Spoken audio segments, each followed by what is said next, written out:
Penguin presents The Value of Everything by Mariana Mazzucato. Read by Amy Finegan. Preface. Stories about wealth creation.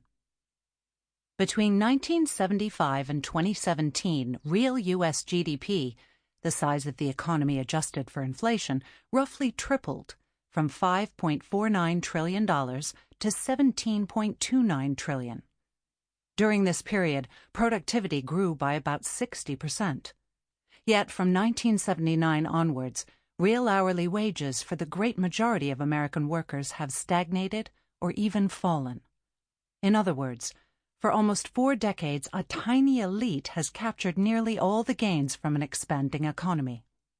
Is this because they are particularly productive members of society? The Greek philosopher Plato once argued that storytellers rule the world. His great work, The Republic, was in part a guide to educating the leader of his ideal state, the guardian.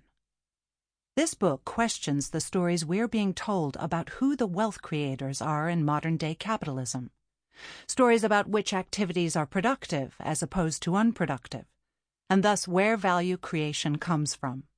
It questions the effect these stories are having on the ability of the few to extract more from the economy in the name of wealth creation.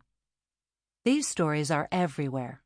The contexts may differ, finance, big pharma, or big tech, but the self-descriptions are similar. I am a particularly productive member of the economy. My activities create wealth. I take big risks, and so I deserve a higher income than people who simply benefit from the spillovers of this activity. But what if, in the end, these descriptions are simply just stories? Narratives created in order to justify inequalities of wealth and income, massively rewarding the few who are able to convince governments and society that they deserve high rewards, while the rest make do with the leftovers. Consider some of these stories. First, in the financial sector. In 2009, Lloyd Blankfein, CEO of Goldman Sachs, claimed that the people of Goldman Sachs are among the most productive in the world. Yet, just the year before, Goldman had been a major contributor to the worst financial and economic crisis since the 1930s. U.S. taxpayers had to stump up $125 billion to bail it out.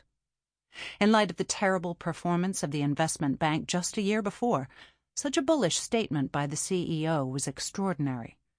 The bank laid off 3,000 employees between November 2007 and December 2009, and profits plunged. The bank and some of its competitors were fined, although the amounts were small relative to later profits. Fines of $550 million for Goldman and $297 million for J.P. Morgan, for example. Despite everything, Goldman, along with other banks and hedge funds, proceeded to bet against the very instruments which they had created and which had led to such turmoil.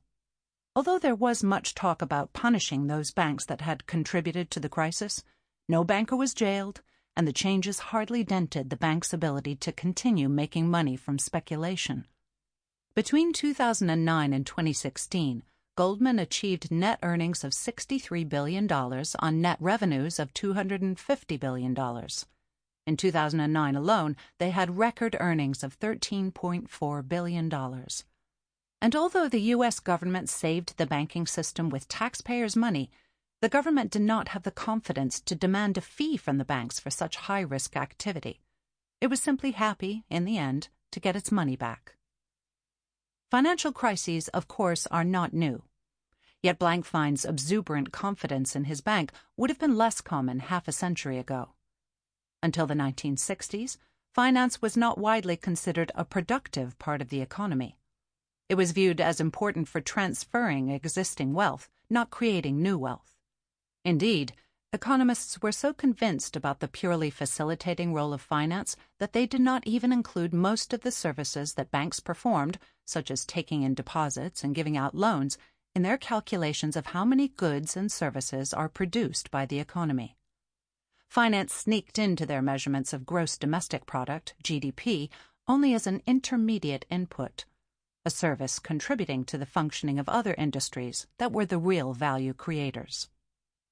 In around 1970, however, they Sample complete. Ready to continue?